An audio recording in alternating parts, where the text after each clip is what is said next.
I have the 2009 Verde Luxe. I'm doing a bike check on it. It has it's basically stock except the bars. Someone spray painted them, so they're like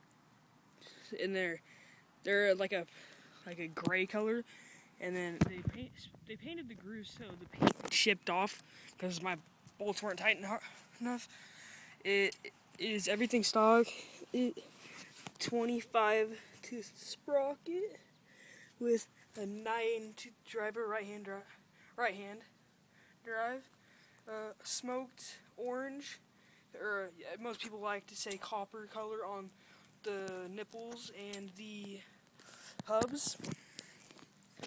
And then basically everything's stock on this bike. I have all the stickers. It's a Verde. It's from 2009. It weighs roughly 25 pounds.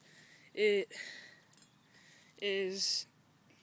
I got it for $300, which it was originally $500 in 2009. But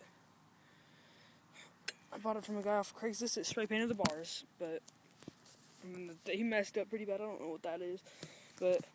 And then I'm going to go buy a gyro kit, so the Odyssey G3 gyro, so I can learn bar spins.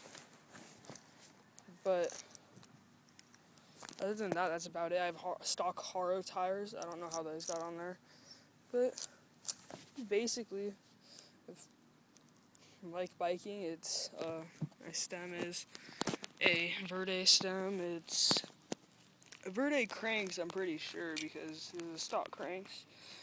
But what I hate is that when I go down and I turn, my cranks, they hit the ground. And my pedals are annoying because they break off into my skin all the time. They cut me, I need stitches all the time. That one's new, I just got that today. But other than that, it's all fine. It does. But alright, well, I will do another bike check when I am open. Well, after I get my parts, I'll go on.